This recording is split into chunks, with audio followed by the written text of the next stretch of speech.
Good evening, everyone. This is Nicole Robinson coming to you again with another episode of Meet the Mustangs. Tonight, I have the pleasure of talking to Sal DeMaio, number 35 of the Connecticut Mustangs. So how are you doing tonight, Sal? I'm good. That's good. Before I really get into anything about football, let me ask you, how are you handling yourself during this pandemic? This is a really crazy time for a lot of people. Some people have been affected by it, in ways that they couldn't even imagine. Some people, the most that they're affected is, they can't really go too many places. But how has it affected you and your family? Definitely being stuck in the house has been a little interesting. Working from home is also full-time has been interesting with two teenage boys. But in the good side, it allowed me and the boys to do a lot of training. So we've been doing a lot of training together over the last, 8 weeks. That's So good. that's the positive note out of it. The unpositive note is not being able to do anything and the season being delayed. Yeah, that is kind of a little stressful for people. You can't really do your daily routines and you really don't want to go too many places in the hopes of not wanting to like run the risk of catching anything and bringing it back home to your family. So, that just that alone is stressful. So why don't you just start with telling me a little bit about yourself, like where you grew up, where you're from, the things that you like to do when you were a child, things like that. Sure. Um, I grew up in North Branford. I played sports there my whole life. I actually played high school football there and high school baseball. Was big in the sports where I grew up. It was a small town, not much going on. So we rode dirt bikes and quads and played sports. So I've done that pretty much my whole life. I played college football for a year until I got into a car accident and then ended up playing semi-pro. I should start by saying I'm the old guy on the team. So I was playing semi-pro in 99. Oh, wow. Yeah. I played for the Connecticut Chiefs for 8 years after playing for Wagner University for a year. And then stopped around right on my first son was born when I was 27. In that time, I started coaching. So I've been coaching for about 14 years, youth and high school football, lacrosse, and basketball. Wow. And then about 3 years ago, my son actually bet me that I couldn't still play. So it turned into me playing. And now 3 years later, every year I say I'm going to stop, but I'm still playing. Wow. So it's been a lot of sports. And, right now it's a lot of, sports with them as well. I have a 13-year-old and a 15-year-old. So they each play 3 sports. So it keeps me kind of busy. But it's kind of a good thing as well because, them kind of seeing me play, and I actually have pictures of video of my son kind of coaching me during games. So big little Nice. switch of roles. So Nice.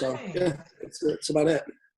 Wow, that's an interesting reason as to why you went back to play. It's kind of like one of those things where, no, I'm going to prove to my son that I have what it takes. And you said you were the old guy, but can I just ask about how old are you? I'm 42. Okay, that's not old. That's For not old. football. For football, it's like dog years. I'm like 80. Well, I mean, if you can still get out there and do what you have to do, then I I say don't. it every year. If I get out there and I'm looking like a fool or I can't do it, then I'll stop. But so far, so good. Exactly. And I mean, you have your sons to help, like you not only motivate them, but they motivate you. So, and it's nice that you have 2 teenage boys. So like you said, you coach them, they coach you. So that's one of those things where it's like a positive thing all around. So, let me ask, do your sons play football? They do, both of them. My oldest one is a freshman in high school right now. He played freshman in JV last year. And this year is actually trying out for varsity and looks like he's going to get a varsity spot as a sophomore. My little one as well plays. He's going in 7th grade. I coach his team. They both play football, basketball, and lacrosse. And it's good. They're both two different types of players, but both very good and very into it, which makes me happy. Nice. My son, he's 16, and He was playing football, but he just told me this year he is going to, when school opens up again, he's going to stick with track. I don't know, he has a natural thing for track, and he only did it one season, and then, the quarantine hit. But he likes football, but I think he's more, he likes to run. So, and as a mother who doesn't really know too much about football, all I know is about the horror stories of the concussions. I'm That's kind all of like, right.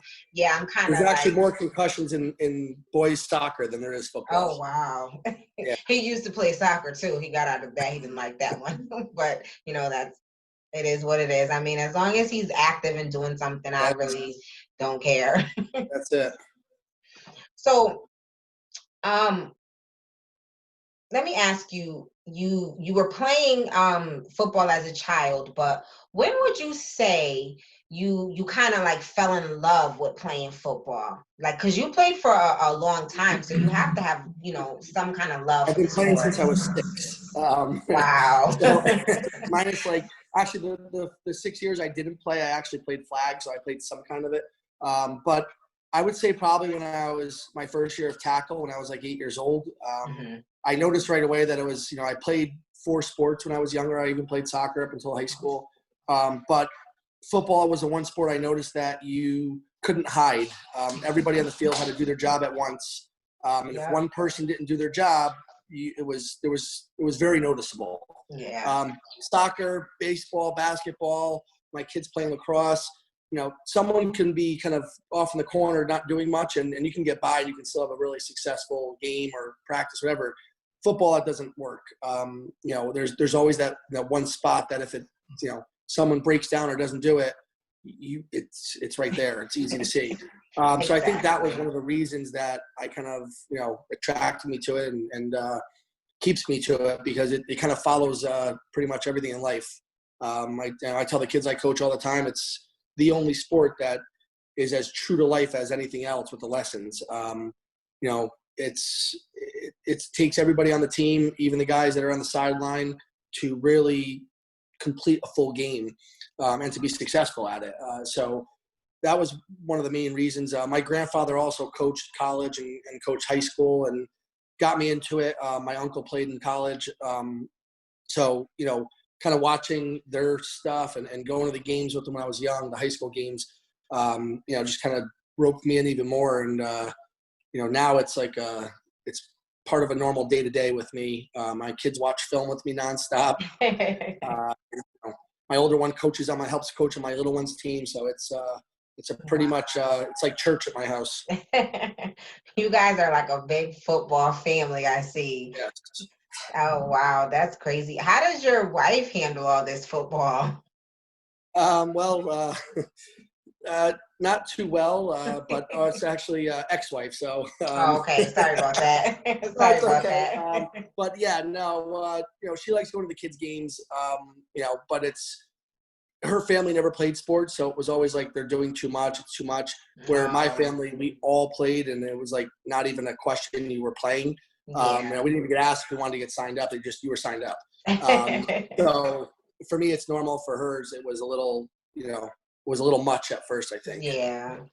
Well, she's probably used to it by now, especially like she doesn't want the Both of them kids. have been playing since they were 6 years old and have no intention of stopping. And, my little one actually has high schools already kind of recruiting them. So. Oh, wow. Ooh. So, hey, maybe they might go past the semi-pro league and into into NFL. Who knows? Part of my retirement plan. So you mentioned you played for 8 years for one team, and you stopped for a little while, but how long do you feel like you have left in you? Because you did say you were a little older for football, but how long would you say you have left in you to play? It's funny because there's one other guy on the team that's around my age, and we said last year this was it. I said the year before this was it. I proved to my son I can do it. I'm done. But I wasn't actually going to plan on playing this year, and then I had a really good year of training, and I went to one of the practices, and I felt really good. So honestly, I don't know. I guess I'll take it year by year and see what happens. And, as long as I'm not getting injured and I'm able to keep going and also be an asset for the team. I don't want to be someone that's, dragging on the team. I want to be an asset. So, between the knowledge and also the fact that, I do try to stay in shape and keep up, knowing that I'm a little older. So I train that much harder, see what happens. And it's kind of like a little, push for me as well to kind of not feel old. If I can get out there with some 24 and 25-year-olds and compete, and not only compete, but do pretty well, it's also a little bit of just making me feel a little better as well. So I guess we'll see. I mean, we'll see at the end of this season, and then we'll go from there with next season. Coach Brett asked me last year, I hope you're coming back. And I said, we'll see. And the next thing I know, I'm paying my dues and we're up. Well, I mean, it just sounds like you have, football in your heart. So I think as long as, like you said, as long as your body allows you, you probably have about another 10 years in you, I would say. I don't know.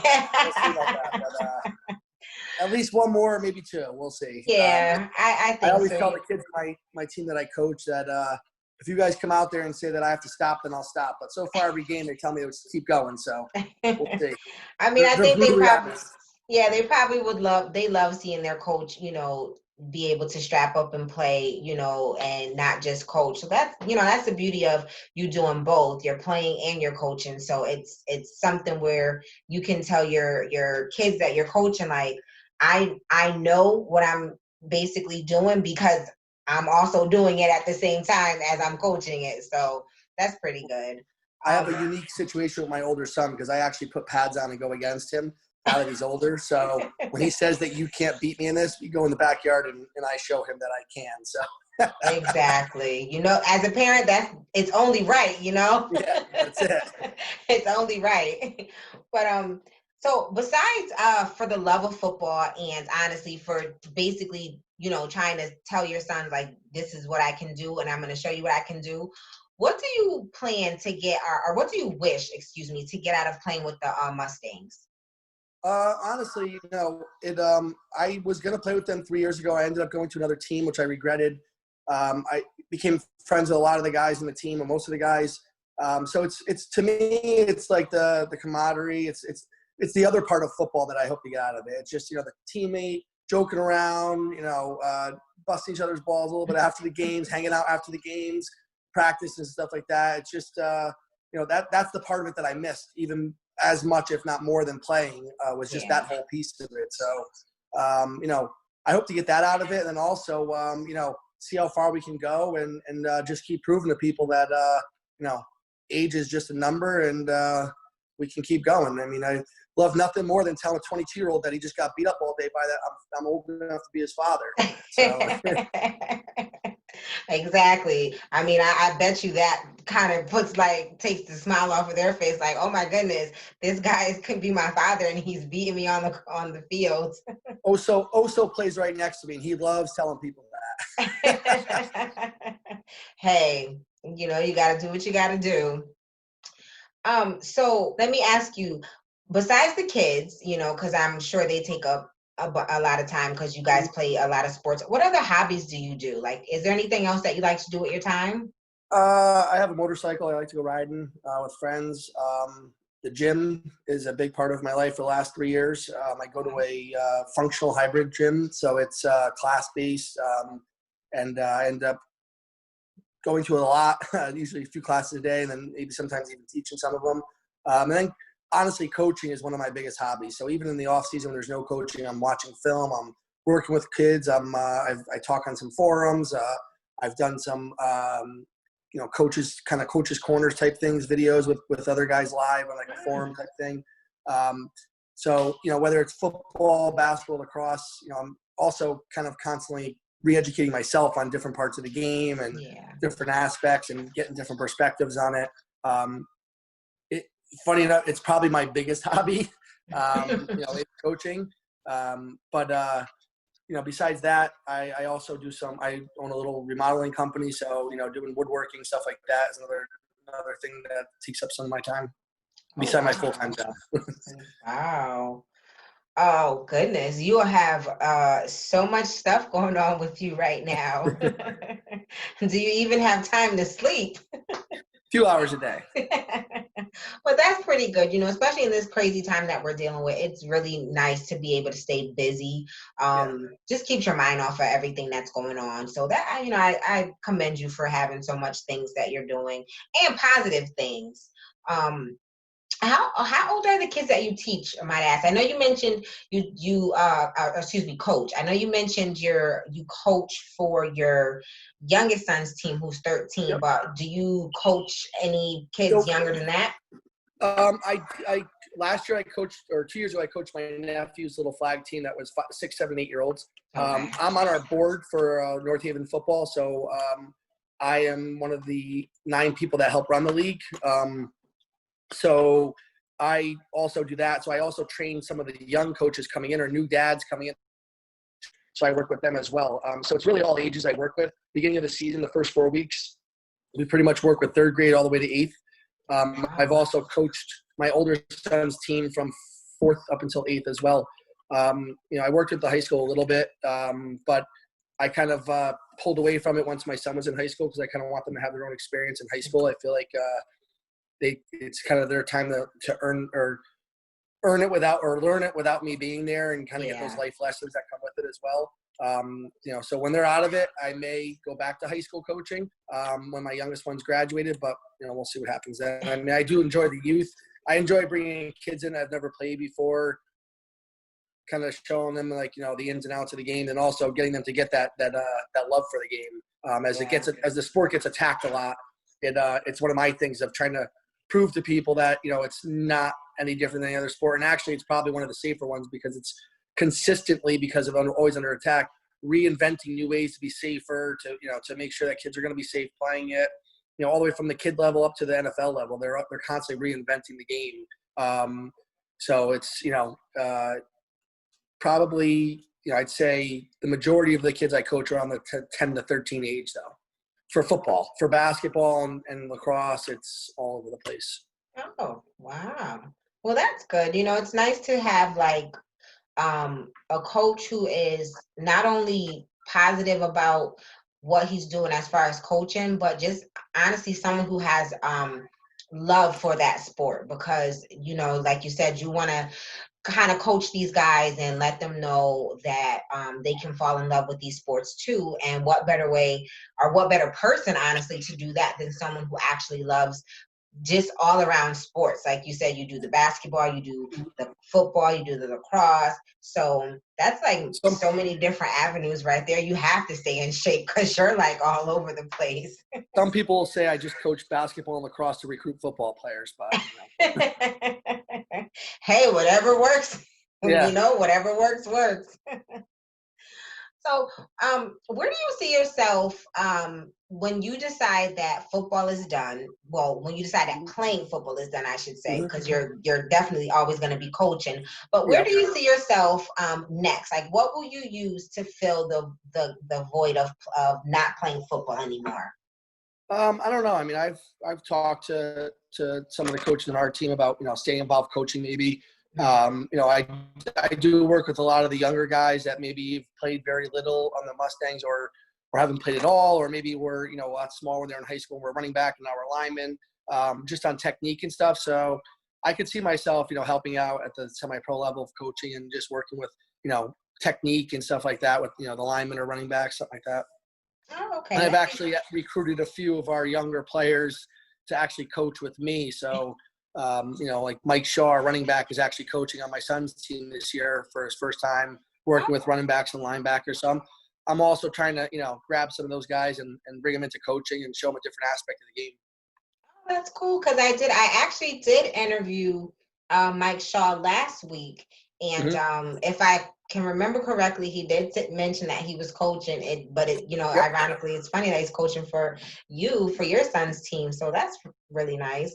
And honestly, it would be good for you, even if you were to get your hand in coaching on the Mustangs, because like you said, some of the younger guys already look up to you and they know you, they respect you. So that would help, out some of the other coaches too, to have someone come in to coach who is already familiar with the players, familiar with the coaches, and loves the game. So, I would definitely tell you to try to do that and see where it leads you. The funny part was I was older than 3 of the coaches last year, so. Hey, honestly, it like you don't look it. You definitely the way you talk, I'm sure you don't feel it. So hey, they probably thought they were older it's a than number. you. They It's a probably number. yeah, they probably thought they were older than you. They both did, actually. So, just my last question for you, honestly, it's Sure. not even really a question. It's just, what would you like to add to this interview for anybody that is going to watch, so that they will know who Sal DeMaio really is? I mean, not really much. I'm not think I'm talking like that about myself, but I would say just someone that loves the game and is, looking to still enjoy it with a bunch of guys that are, hopefully out for the same thing, which is to still be competitive and enjoy the game that they, most of them grew up playing. So, and then also just, I'm one of those people that I can kind of, get along with everybody. And, so I like having the different, complete different backgrounds of everybody on the Mustangs and, kind of seeing everybody interact and the differences and, all come together at game time too. It doesn't matter. And it's just, let's get out there and all have one mission.